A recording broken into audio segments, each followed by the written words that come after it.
commencer dans le militaria et dans le domaine de la reconstitution? Cette question m'a été énormément demandée sur Instagram, etc.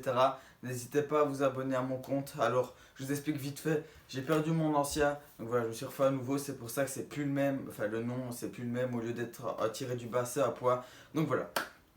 Donc je suis au courant que j'ai déjà sorti une vidéo sur ce thème. Mais voilà, celle-ci va être plus complète. L'ancienne va être supprimée. Parce que voilà, elle n'était pas énormément travaillée. J'avais fait à l'arrache. Ici, elle va être beaucoup plus travaillée avec des poids plus concrets. D'accord? Donc on va tout de suite commencer. Premier point dans commencer le militaria, c'est choisir son thème.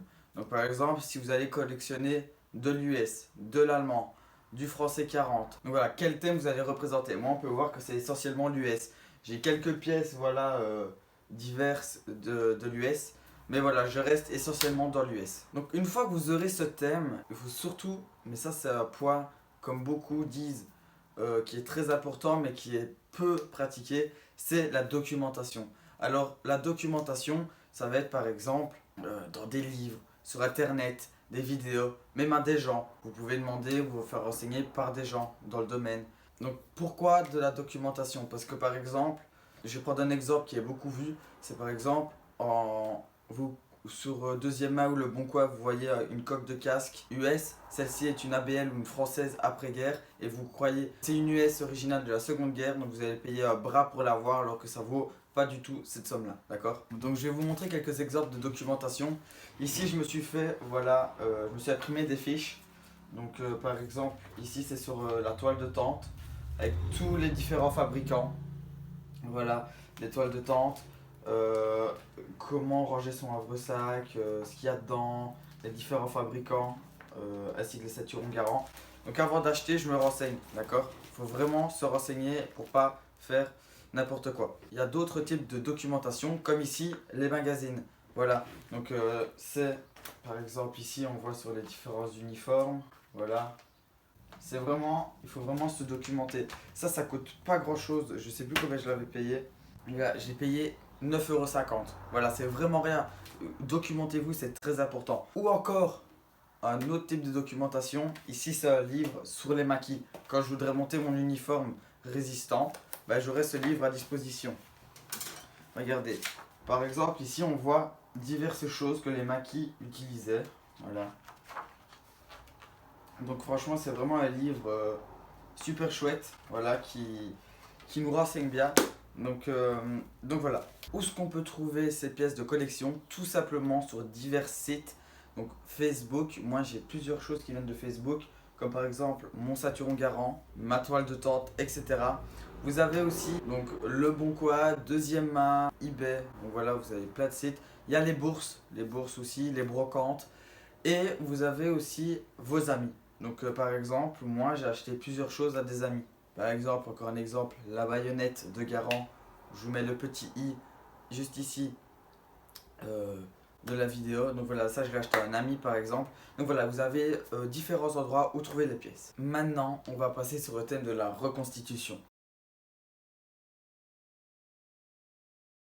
Donc je vais passer, je vais pas vous parler comment rentrer dans un groupe, voilà, etc. Je vais vraiment vous parler de la reconstitution en globalité. Alors le premier point, c'est commencer par prendre son temps et pas acheter du jour au lendemain. Parce que quand on va acheter du jour au lendemain, on va faire des erreurs, d'accord? Qu'est-ce que je veux dire par prendre son temps? C'est tout simplement prendre le temps de se documenter encore une fois, de trouver les bonnes choses. Vous trouverez toujours moins cher, d'accord? Par exemple, si vous voyez un Saturn Garant à 130 €, et ben ne le prenez pas directement. Attendez, essayez de trouver à moins cher. Ça se trouve, il y aura de meilleure qualité à un prix plus bas. Donc franchement, ne foncez pas sur tout d'un coup, d'accord? Prenez votre temps et soyez patient. Très très important, c'est pas la préférence qui compte, mais tout simplement le réalisme. Qu'est-ce que j'entends par là? Ce que j'entends par là, c'est que par exemple, il y en a qui ont préféré être sergent que simple soldat, mais ça ne va pas. Pour être sergent, il faut avoir un minimum d'années de reconstitution, etc. Vous n'allez pas être sergent à 12 ans, d'accord? Après, rien ne vous interdit d'être sergent à 12 ans. Faut pas s'étonner si on a des critiques, etc. Vous êtes libre de faire ce que vous voulez, mais Voilà, c'est quand même mieux d'être simple soldat, d'accord? Moi par exemple, là sur, j'ai pas de grade parce que j'essaye de rester réaliste, d'accord? Je vais pas me mettre sergent, lieutenant, etc. Je suis encore trop jeune et j'ai pas assez d'expérience pour. Donc maintenant, je vais vous donner mon avis personnel. Voilà, c'est de privilégier, donc acheter tout de suite de l'original à la copie. Il y en a qui vont pas être d'accord, qui vont dire l'original c'est plus pour de la collection, etc. Mais il y en a qui vont être d'accord avec moi. Moi, je préfère l'original parce que c'est plus beau, c'est plus réaliste.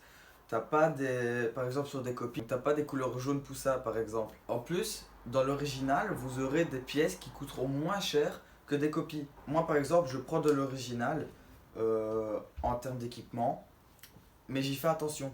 Par exemple, je ne prendrai pas de l'original en termes de vêtements parce que pour moi, ça c'est trop fragile pour aller hors constite. Voilà, on peut toujours prendre des vêtements, mais alors il faut faire très très très attention parce que c'est fragile. Tout simplement, le pantalon M37 moutarde, c'est du tissu fin.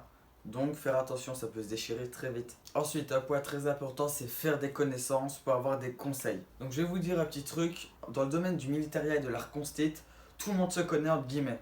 Parce que qu'est-ce que je veux dire par là? C'est que si vous allez trouver quelqu'un pour lui demander quelques conseils, il va pas vous remballer en disant ouais non, tu te démerdes tout seul de ton côté. Non, il va t'aider, d'accord? Moi, je vais vous donner un exemple. Je suis en train de me monter une tenue Indian Head, voilà la deuxième division d'infanterie américaine. J'ai été trouver plusieurs personnes que je connaissais pas pour avoir des conseils et ces personnes m'ont bien aidé, m'ont donné beaucoup de conseils, voilà, et m'ont pas remballé. Donc franchement, n'hésitez pas à aller trouver des gens expérimentés dans le domaine pour avoir des conseils. Alors, c'est maintenant que je vais dire que je vais être franc, parce que voilà, j'ai envie de dire ce que je pense. Il y en a qui vont être d'accord, il y en a qui vont pas être d'accord. Mais voilà, ne pas oublier le principal de la reconstitution. Le but principal de la reconstitution historique, c'est de transmettre tes connaissances et de continuer à faire vivre le devoir de mémoire. Donc ça, c'est très important. Deuxième point très important, donc ne pas faire de sortie VV2, donc reconstitution, etc. si ta tenue ou ton uniforme n'est pas présentable ou complète. Parce que tu vas t'humilier plus qu'autre chose. La reconstitution historique, ce n'est pas un carnaval en uniforme. Donc certes, tu peux t'amuser, mais il y a quand même des règles. C'est pas un carnaval, d'accord? C'est encore une fois pour faire vivre le devoir de mémoire et pour transmettre tes connaissances. Et aussi être cohérent dans son uniforme. Si tu as 60 ans ou tu fais 130 kilos, tu vas pas faire du para. Donc voilà, ça, il faut vraiment tout prendre en compte. Voilà, j'ai dit ce que j'avais à dire à propos de ça. Donc voilà, mes conseils, vous les écoutez ou vous les écoutez pas, peu importe, voilà. Moi, c'est pour vous orienter, pour vous aider à rentrer dans le domaine du militaria et de l'art constit. Donc j'espère qu'elle vous aura plu et qu'elle vous aura aidé. Et si vous voulez plus de vidéos dans ce style-là, n'hésitez pas à liker la vidéo et vous abonner. On est presque aux 400, je vous remercie. Allez, ciao!